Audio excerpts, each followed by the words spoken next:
Good morning, Abraham. Good morning, everyone. I've been pondering a quote lately. I cut it out and put it over my desk at work. It's by Antoine de Saint-Exupéry. And it goes, "As for the future, your task is not to foresee it, but to enable it." And it kind of encapsulates a conundrum I've been thinking about lately between foreseeing the future, which is sort of my understanding of some of the Abraham teachings, and enabling the future, which is the world of action. And clearly to Saint-Exupéry, action was the most important. A lot of people in my generation believed that it was their task to enable the future, to create a better planet, a better country, to create a better. And for want of a better term, the vehicle to do that is sometimes called politics. Abraham has said some very damning things about politics over time. Oh, we never damn them. Well, we never damn them. As a person who spent a lot of his adult life in the political world, I cannot disagree with any of them. Pushing against is kind of the nature of the beast in politics. It's part of the modus operandi of how things get done. Some years ago, and you mentioned this, I ran for public office. I actually ran for Congress from this district. And because I felt it was my task, my desire, my duty to enable the future, to build a better world. Pushing against, Abraham teaches us, is a pretty pointless pursuit. But lately I've been feeling the urge to go back into this hurly-burly world of politics. So my question is, how do I enter this world of pushing against without losing myself? And more importantly, how do I apply or adhere to the teachings of Abraham while my desire is to help, not the teachings of Abraham and also the laws of the universe, when my desire is to help write the laws of man? Well, you could not have been more articulate, and it might surprise you to hear us say that we have not even the slightest disagreement with anything that you just said, especially the quote that you began with today. We're going to give you just a little basis, a very short explanation of something, and then we're going to dive right into this, and you'll see how it all fits together. Thank you. And it is our absolute knowing that you will feel empowered by all of this and eager to jump in with all 4 feet.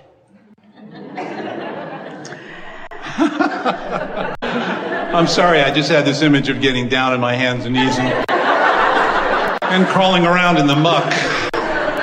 Well, we've been watching the dogs. So, we've been describing this deliberate creative process as a 3-step process. The first step is explore the contrast. And that's part of what the political world is about.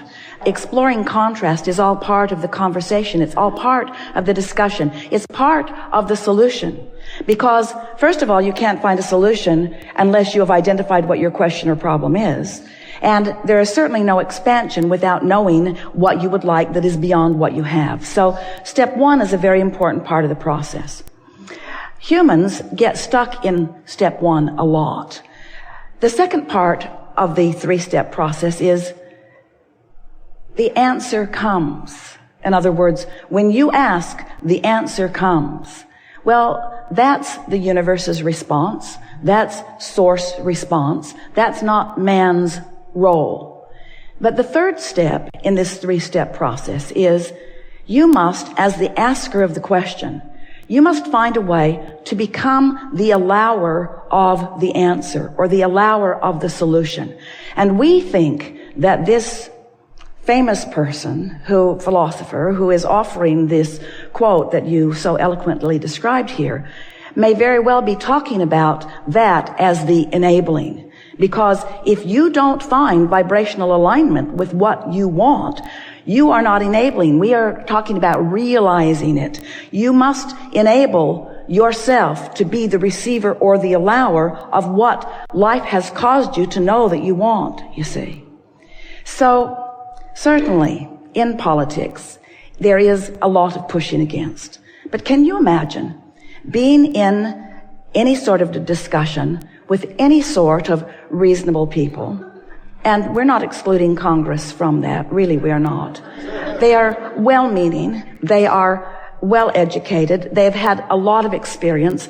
And they for the most part, have strong desire for the upliftment of the whole. That was dominantly the reason that they are participating there. But they are an exaggerated version of the human species in that they really are stuck in the step one. They have a sort of shortage consciousness where they are vying for resources and sort of squabbling over the resources that exist. So imagine a group of people coming together, reveling in the collective questions that arise as lots of people from lots of districts and lots of communities and lots of variety of lots of issues come together. Imagine the collective question that they are asking. Imagine the collective answer to the question that they've put into this vortex. Imagine what the solutions in that vortex must be with that sort of masterminding taking place. But you're right, and we are too. When we talk about them as a group pushing so hard against one another that they don't allow themselves the receiving of the answers that have already been spun to gold in this vortex. Now, it does not take many. In fact, it could be one. It does not take many to stand in that place of understanding how to allow.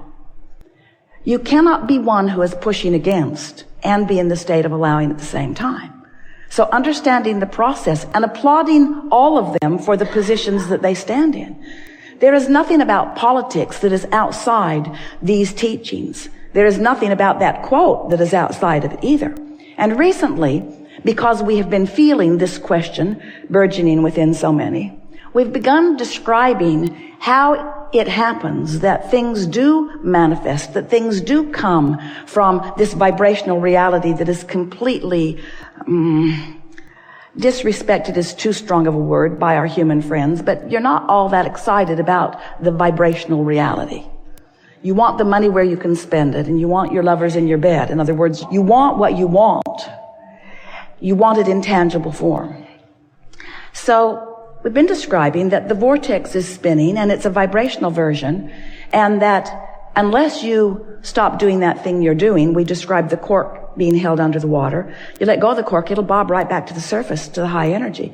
You hold it under the water, that's more of that pushing against, or defending, or justifying, or blaming, condemning, complaining. All of that holds your cork under the water and makes you oblivious to the answers that really would be available to you in the moment that you would stop doing it. So when you understand that the answers are already there, and not just vague answers, specifically well-formulated answers, solutions, bright lights, pathways that would be lighted up for anyone who has the ability to see them. So all of that is spinning in the vortex. And when anyone meditates for enough time that they are able to train their vibration upward, or finds enough things that they are doing that is training their vibration upward so that it is consistently upward.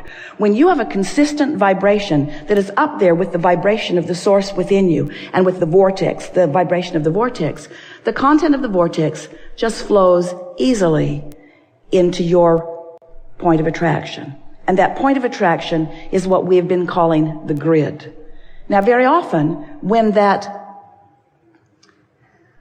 vibrational reality flows into your grid where it can be realized, it comes in the form of an idea. It comes in the form of an impulse to act. And this is what this philosopher is talking about. In other words, you must enable the ideas. You must be in the vibrational frequency where you can receive the idea, the impulse to act. We are certainly not teaching inaction, but we are teaching getting into the vortex or becoming a vibrational equivalent to the vortex so that the action is inspired action. And we, like you, see Congress primarily in a place of acting without inspiration. They are not acting from their alignment. They're acting from their defensiveness. They're acting from their worry. They're acting from their shortage consciousness. It will require, for that inspired sort of action, the likes of which this high-minded philosopher that you are quoting was understanding. And there are so many people, many of them in Congress, that understand this too.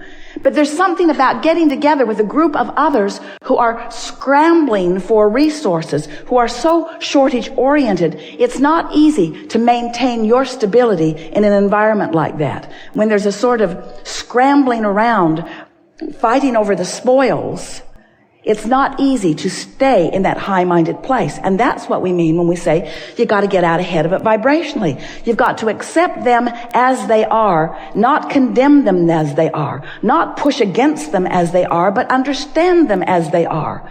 And understand that within every wonderful forum are opposing points of view. And those opposing points of view are the strength and balance, because diversity is what puts everything that is wonderful in this vibrational reality. It's all necessary before anything can come about. So all you have to ask yourself is, as a person participating on the inside or the outside of that congressional body, you just have to ask yourself, how stable can I be in this environment? Because we want you to understand, you all can do as much from outside that body as you can from inside that body. In fact, you are more likely to receive the inspiration from outside. The ideas will flow to you, you see. Actually, it's not such a bad thing that your government is paralyzed. It does less dumb things.